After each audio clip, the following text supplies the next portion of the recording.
আজকে শুনো ইংরেজিতে অনুবাদ শেখাবো।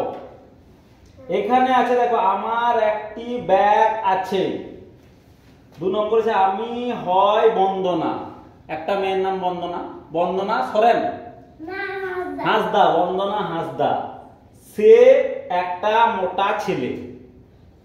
আর আজ বুধবার। আর একটা কি আছে, এটা আমরা ভারতীয়, আমরা কি ভারতবাসী, ভারতবাস করি না, এগুলোকে ইংরেজিতে লিখতে হবে। আমার একটা ব্যাগ আছে, আমার ইংরেজি কি মাই, মানে আমার, কিন্তু এখানে সেন্টেন্সের ক্ষেত্রে আই মানে আমার হবে। এই সেন্টেন্সের ক্ষেত্রে আই, এই দেখো আই, আমার একটা আই হ্যাভ মানে কি, হ্যাভ মানে আছে, আই হ্যাভ, আই একটি, একটির ইংরেজি এ, আই হ্যাভ এ ব্যাগ। আমার একটি পেন আছে, তখন কি হবে আই হ্যাভ এ পেন। সেরকম আই হ্যাভ এ ব্যাগ, আমার একটি ব্যাগ আছে।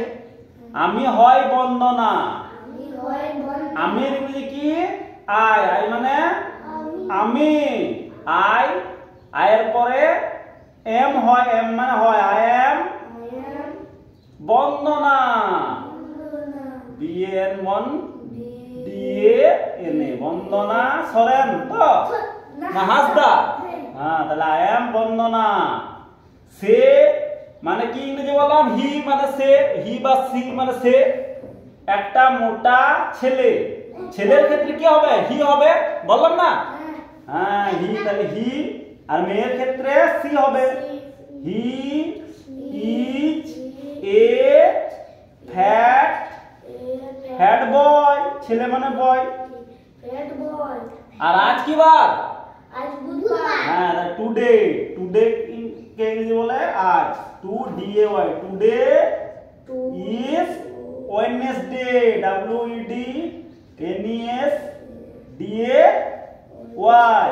আর আমরা ভারতীয়, আমরা কি ভারতবর্ষে বাস যারা করে তাদেরকে কি বলে ভারতীয়, ঠিক আছে। তাহলে উই মানে কি, উই মানে আমরা, we are Indians, we are Indians, ভারতবাসী, আমার হয় ভারতবাসী, ঠিক আছে।